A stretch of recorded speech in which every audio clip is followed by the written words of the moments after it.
I'm Sarah. I'm a social worker with Voices, and I started a little over a month ago.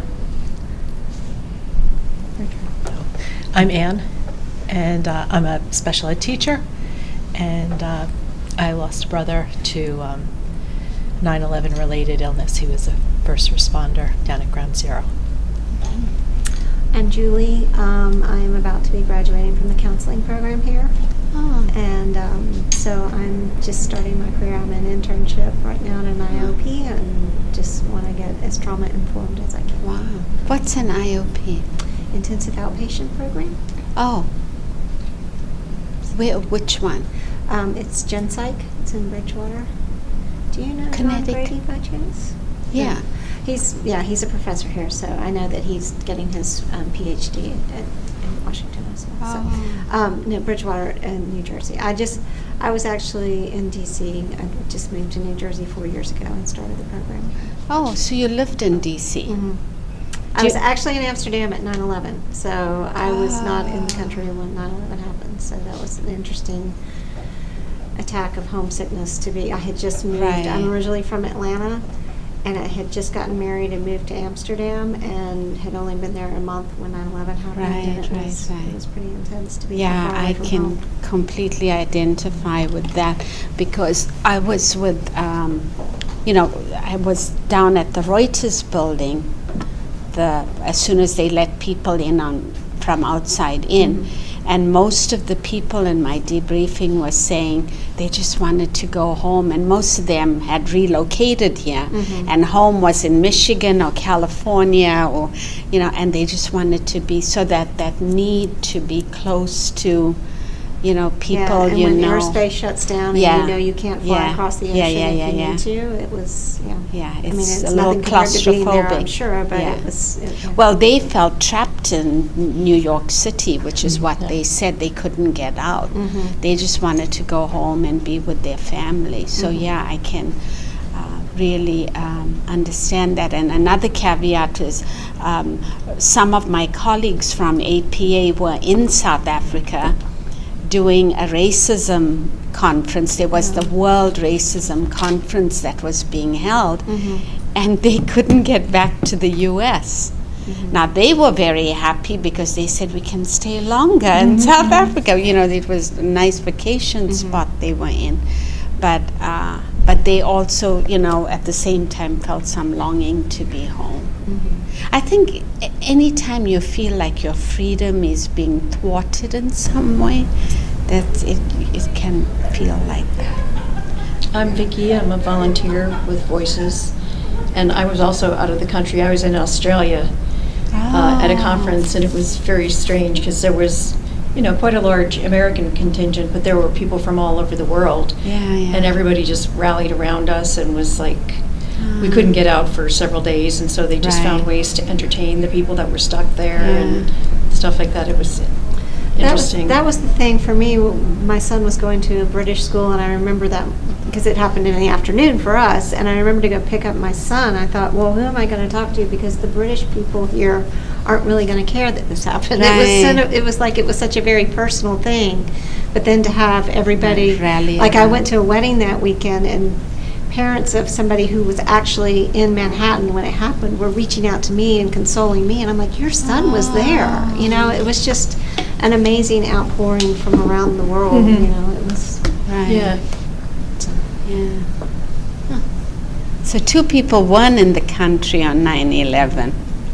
That's interesting. I'm Rosemary. I'm a social worker, so that's one of the reasons I'm here, but my brother was killed on 9/11. He worked in Tower 1, and he was 45 years old. He was a senior VP for Marsh McClellan, Marsh USA. And my other brother, who was only like 32 at the time, was walking down to the Trade Center to go to a meeting and saw the planes hit. And he was in pretty bad shape for a couple of years. So we had almost two brothers died because, the other one was walking down there. But one brother did die. I'm sorry?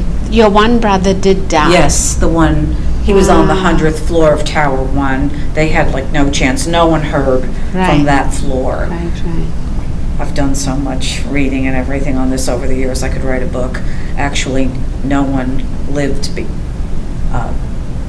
after the 94th floor. Some of those people on the 94th floor started walking down, but most of them did not make it.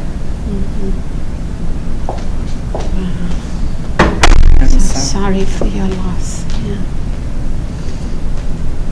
My name's Nancy Niedermayer, and I'm here for two reasons. My husband was a police officer, Port Authority police officer, who was killed September 11th.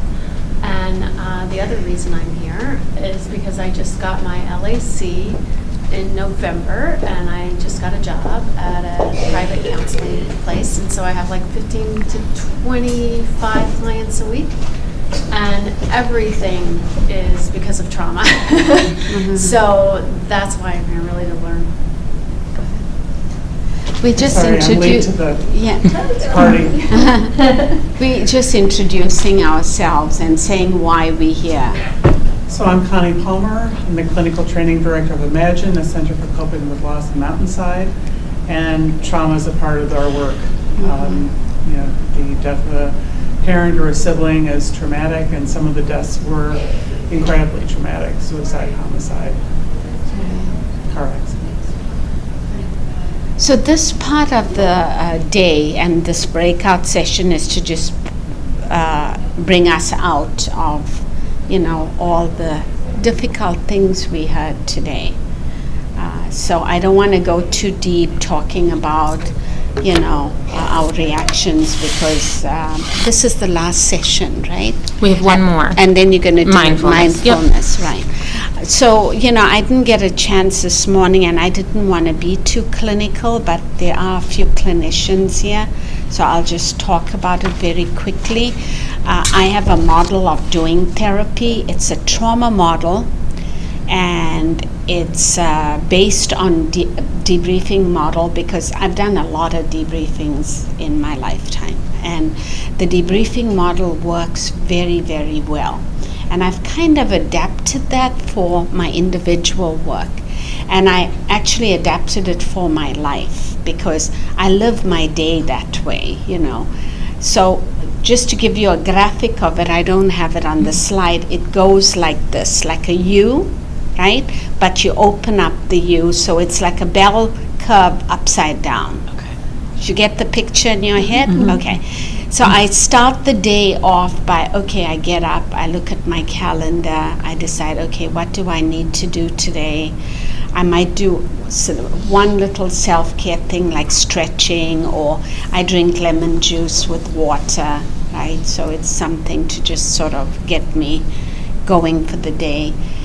And then I start my day, and I do a lot of different things. I wear a lot of different hats. And so my day goes deeper and deeper and deeper. And, you know, by 1, 2 o'clock, you can imagine I'm right down in the pits there.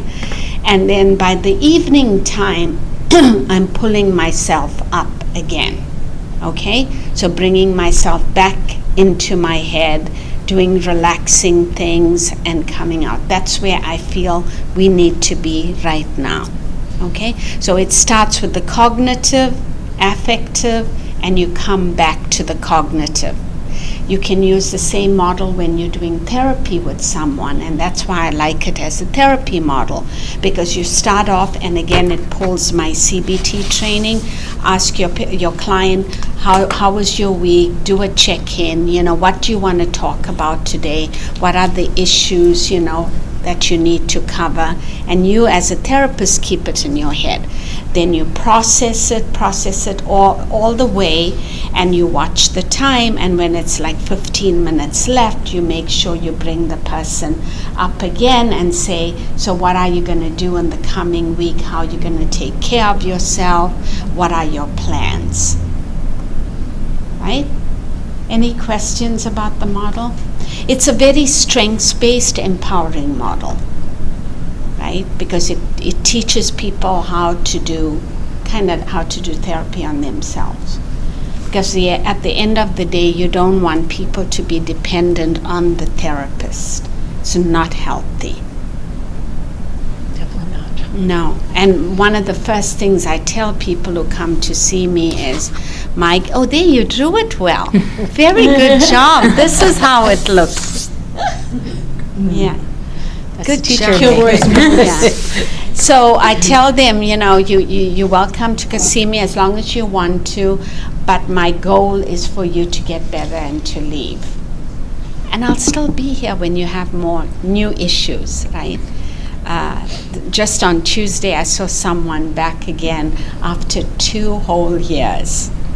And when she wanted to come back, the front desk people told me, if she comes today, she can continue as an old client. But if she comes a day later, we have to do the paperwork all over again. So she got herself there on time. So yeah, I really mean it when I say I'm going to be around, So anyway, that's a really good model. So I hope we can now come to that place of, so what do we do to take care of ourselves? Self-care has become like such a buzzword, right? We talk about it so much these days and all of that, but what do we really do to take care of ourselves? I mean, what meaning does it have for you? Exercise. Exercise? Yeah. But do you actually do it? I do. Yes, I do too. Oh, good. Gosh, you got good girls. And I dance. Okay, that's great. Unfortunately, self-care for me is the lowest priority. Yeah. And I know I had Dr. Weber this semester, and she said I was the self-care poster child one night. And I was like, I'm sorry. Because I was like, or the need for self-care. Right. She said, you look like the need for self-care poster. Right.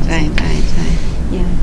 There's What never- it means to me is to be fully present in whatever I do, where you get a break, where you're not thinking ahead on stress of what you have to do, And it's been really important for me starting this new job because I've felt so inadequate, And it's like, okay, if I can relax here, then I can kind of rejuvenate myself.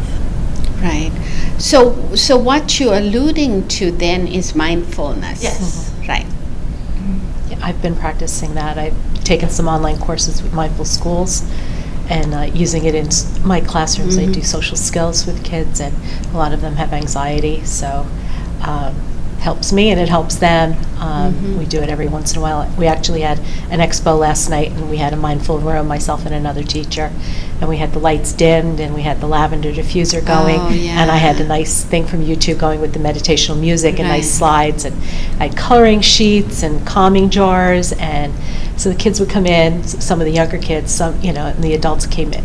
People would drift in and out, and I was like, what do we Right. do here? I go, you don't have to do anything here, Yeah. and I said, and I talked to them, and I handed out pamphlets on mindfulness and websites they can, Right. look up on Right. mindful breathing and things like that. Right. So trying to do that more. I find I do it better when I'm taking the course, when I'm doing the 6-week courses. Right now I'm doing mindful communication, and so I'm just starting that course.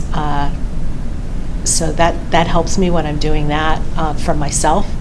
But I've slacked off on the exercise. Yeah. I've restarted again, eating healthy. It just kind of my default is to not take care of myself when I get upset. So, Right. Yeah. So we, and especially as women, we tend to put ourselves very low on the totem pole because we usually have many other responsibilities tugging at us, right? yeah. A lot. I mean, if you look at your list, probably if you wrote it down, Yeah. it would be mind-boggling how much we have to do. So mindfulness and this whole, I had ended this morning with the compassion, the self-compassion one. If you go to the internet, there's a self-compassion scale. So you can actually download it and fill it out for yourself, because when something bad happens to someone, we are very quick to say, I'm sorry, oh, I feel so sorry, for the other person. But we rarely do it for ourselves. Yeah. And that's what the self-compassion is about. So for example, the woman that I had mentioned this morning, who at 59 disclosed her trauma for the first time to me, right? So she was raped by her father. And she, inside of her, she was this kind, nice person to everyone else, but she hated herself. And I had her we have a 10-week mindfulness program at Georgetown, and I had her do that so that she could re-engage with her inner self and to love herself again and to feel self-compassion. Totally different person now. Is that mindfulness-based stress reduction program? Mm-hmm. Do you know it? Yeah, I found it online because as a new therapist, I'm desperate. But you have to be there in person to do it. Yes, there's somebody who, yes, that's the most beneficial way to do it. Right. Right. But there's also someone posted the 8-week content. He used to teach it, and he posted it, and so it's available for anyone. And it's fascinating. It's wonderful. Yeah, Body I did scan. it. Yeah. Are you in New Jersey? Yes. Patrick Briotti, creativebalance.org. He does the mindfulness-based stress reduction course in Summit and in Bernardsville. So. And I'm actually on a new grant where we're comparing people who take medication. So we're looking at anxiety, people who take medication, people who practice mindfulness, and people who do psychotherapy. And we're going to see who does the best. What about all of the above? Well, that might be, we try to do all of the above, but people don't tend to follow through. But we want to see which is the best way of doing it. And I'm the independent evaluator. I'm blinded to what someone will be doing. But it does work. Another young woman that relocated to DC to join the Foreign Service from Michigan, she was on heavy meds when she started seeing me, and it made no sense why she was on this medication, and her GP was prescribing it. And whenever GPs prescribe, I get very suspicious. So she said, "Oh, because I have a hard time sleeping, and what is your issue?" We went through the whole thing, and I said, "Well, how about we start with this? Get a diffuser, get lavender oil, right? The essential oil. Start using that. So it's sleep hygiene, which is again a CBT strategy. Get a book that you enjoy reading, right? I love reading.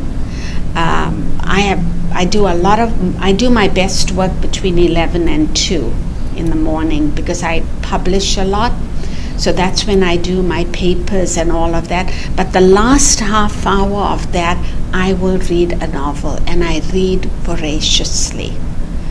I'll read, and that helps me fall asleep. So I got her to start doing that, right? So she's now reading, she's got the diffuser, and then when she went back home, I told her to speak to her GP about getting off the meds, and she did. And now she's off of the sleep meds. That's great. Yeah, and she doesn't need it, and she's fine. I mean, so that's only one person. So I'm glad I'm part of this research project because now we can actually show some evidence for it. But those little things actually do work. They really do work.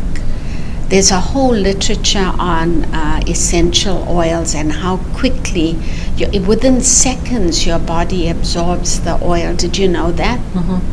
It's like 3 seconds or something when you rub it on the palm, on the other side of your wrist. And the purer the oil, of course, the better, and all that stuff. I sound like a poster child for essential oils, but No, they do. for me, it's been really helpful, and it's like the most ecologically safe way, to do to do something. So lavender, you mentioned, what else? Oh, lavender, lemon, and lavender. There's all different kinds, but lavender is calming. I do lavender, lemon, and peppermint because I have allergies. So you mix those three together. But all of them have. Is it true that what you are gravitated towards as far as the smell is what you need, essentially? Like if you Probably. smell sandalwood versus lavender, Probably. whichever smells better, that's the one you should. Could be. And we had a cat about a month ago. We put him down. But I was using citronella oil. I put a diffuser in the living room because he was becoming incontinent. It wasn't smelling, but I was just nervous. And, and the air felt in the house just felt so fresh with the citronella. Yeah. So for me, my new self-care thing is essential oils, And where do you get those? Whole Foods. Oh gosh. Whole Foods online. There's a whole. Yeah, I get mine I'll through tell you. Amazon. But there's a whole thing about essential oils. There's people who sell them, and you have to sign on, and you have to order every month. I didn't do that because I don't use it that much, so I just get mine on Get them. Amazon. But I buy the essential oil because you have to be careful. Some people do fillers in them. They put other oils to give it bulk, and it doesn't have just pure essential oil. So Bed just Bath be and a Beyond also. I love my salt What's lamp Bed too. and Bath. I love my salt lamp. a lot of people have I love been my salt doing lamp. the salt. I have one in my living room. I have one on my desk at work. Yeah. What is that? The salt lamp.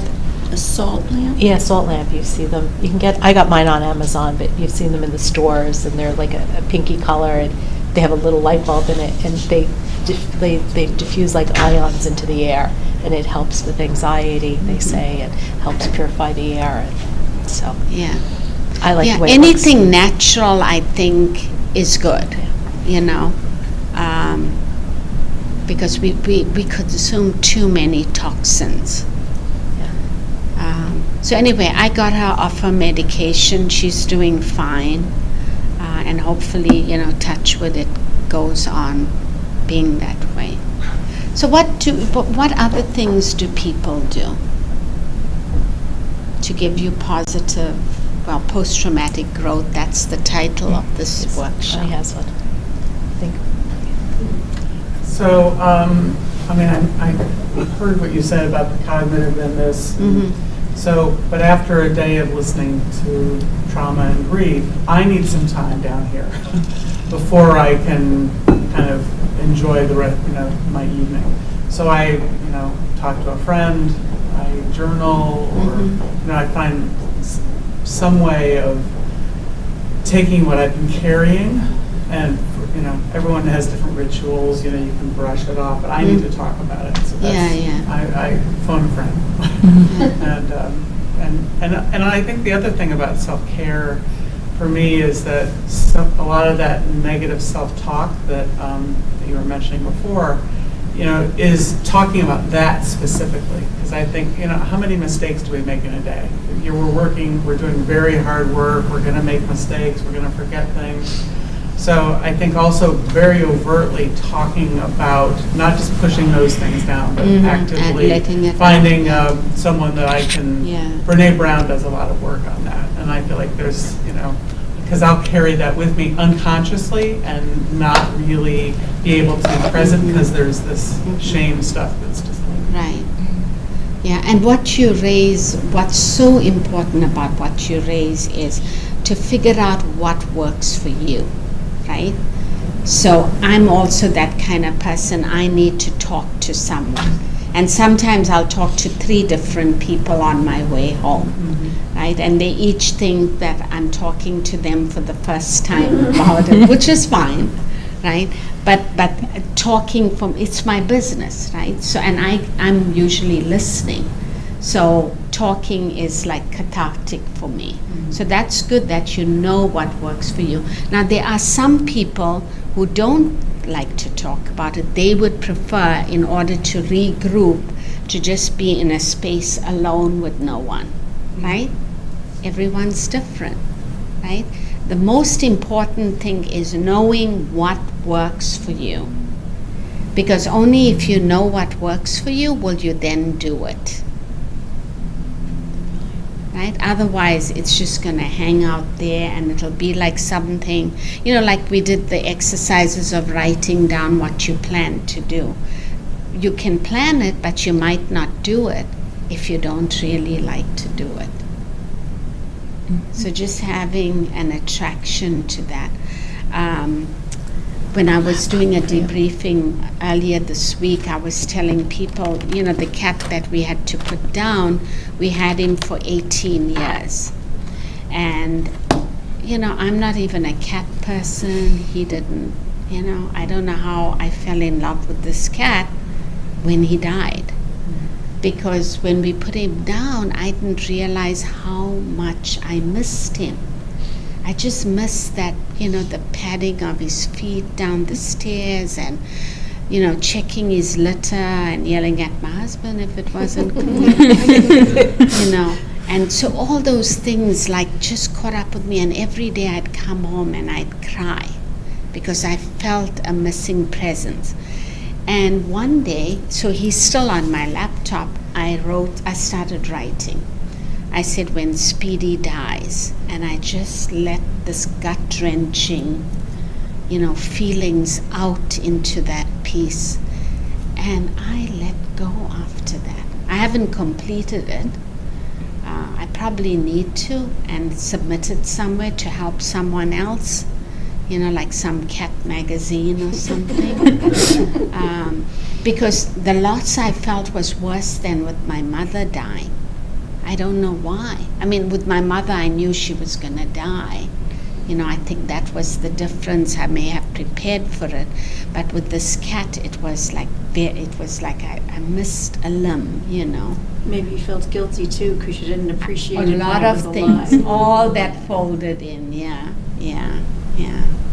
Whereas with my mom, I made peace with her. Mm-hmm. But loss can come in different ways. And healing comes in different ways. So I'm a talker, but I couldn't even find someone who understood how I felt. I think that was the hard part. And that's why I wrote about it and let go. So now we have a dog. I mean, we've had the dog for 3 years, and I'm already anticipating what I'm going to feel. I'm not getting any more pets. I'm too attached a personality to, But you would miss the joy they bring you every day. I know, unconditional. Yeah. Mm-hmm. So that's another self-care thing, right? So you, Priscilla, we'll wrap up. yeah, For you. to walk the dog is, did you want me to? Yeah. Oh, really? 10 more minutes? Yeah, maybe. Okay. Yeah. So to, walk the dog and all of that is a great self-care. I notice I've been publishing less because of the dog. But you know what, in the bigger scheme of things, Right. it's okay. Just giving yourself permission as well to just let it be okay. So the 3 things with self-care that are important is, number 1, to actually schedule it in your book, like you're going to do something, right? And then to have it be related to your symptom. And the 3rd thing is for it to be achievable. Okay? So, example, I signed up for hot yoga. I hate hot yoga. But my husband really twisted my arm about this, and he said, it's really good for you, because he's been doing it like crazy. So I signed up. So I actually have it scheduled, right? Twice a week I'm going, right? Then the next thing is, it's related to a symptom, which is I am not an exercise person, and I feel that in my body, like the lethargy, the weight gain, that feeling of bloatedness, I don't feel light on my feet.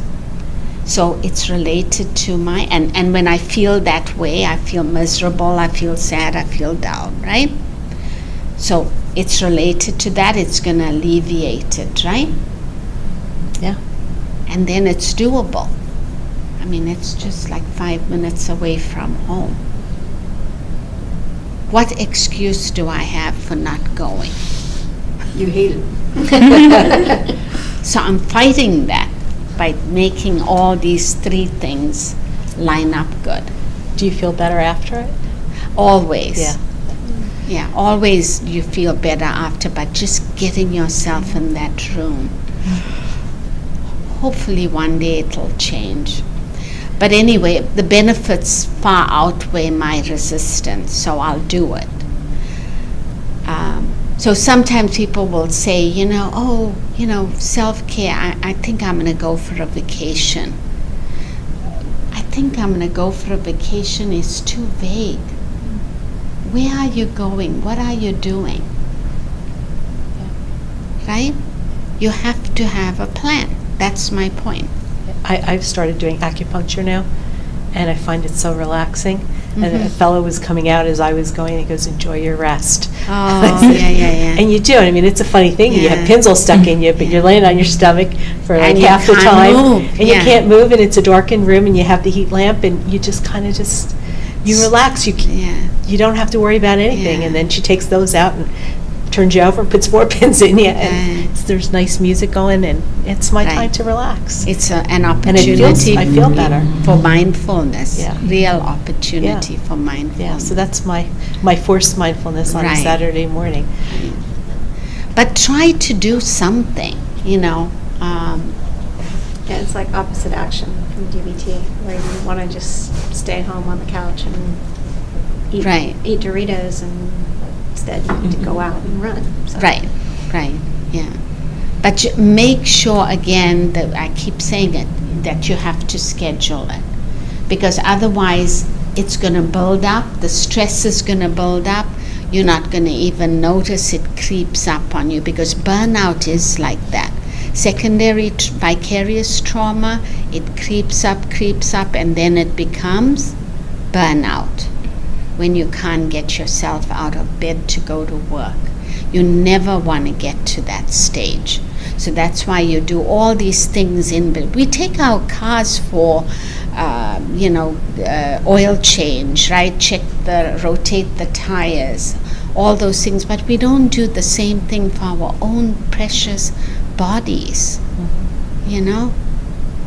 Have you ever felt a glimpse of that in your work, because it's so intense with trauma? You mean the secondary trauma? Yeah. Oh, absolutely. Yeah, absolutely. Like on Monday or Tuesday, when I did that debriefing in the workplace, and I went home, I just knew I had to do something. Yeah, I always do. I like taking walks and looking at houses and, just wondering about the people who live in them, and especially in the evening time, it's very pensive to do that. Me too. We just said me too. Peep through people. My husband Well, their doesn't windows are like me open. doing that. Yeah. And make stories about Yeah, exactly. Yeah. They It's live an these beautiful escape. lives in your Yeah, mind. yeah, exactly. But yeah, it definitely does. And one of the other things, again, I think it's being attuned to your body. I've noticed if I don't take a vacation like every 3 or 4 months, I'm getting into trouble. Like I'm feeling cranky and I'm not that available for my patients. So I try to do something every 4 months. Something. That's good. That sounds reasonable, Yeah, and it's not big. It's not big at all, okay? I mean, some things are big, like maybe going to Italy or something. That's in the summer. But so like 2 weeks ago, we went to the Midwest because we'd never been to Nebraska, Iowa, Kansas, the 3 states. So we flew into Kansas City, rented a car, drove to Des Moines, Iowa, then the next morning to Nebraska, then came down to Kansas City, and were home Monday morning to go to work. Oh, wow. That's great. We left Friday morning, Oh, gosh. and we were back. So That's we a Midwest gained with retreat. we gained with the time on both ends, right? Yeah. Because we gained 1 hour and we lost 1 hour here. So you can play Yeah. it that Yeah. way. It's a you good know? idea. And even if it's a at-home staycation Yeah. for a long weekend because you can't go anywhere, but that it's something that you're taking time to not do your errands, to not run around like a crazy Right. person, like to just say these 4 days are for me to go to the beach, to go to the mall because I want to Right. go shopping, to go to an exercise class. Those are important things to put in there too. And that's a really good one because that doesn't cost any money, right? But as long as you can do it. Right, you have to be able to Right. get in that Yeah. mindset. Yeah, it wouldn't work for me. I'd start house cleaning. So it won't work. I need to get myself out of the house to relax. But I'd love a staycation. Yeah, Um, or like a hotel in the next town. even. yeah, right. Yeah, just go to a nice, Down Someone at else, Cape May. Airbnb. Cape Red- May was nice. We went down Yeah. to Cape May. a nice Before our B&B Year's. somewhere and walk at the beach and, yeah. Okay. They told us to wrap up.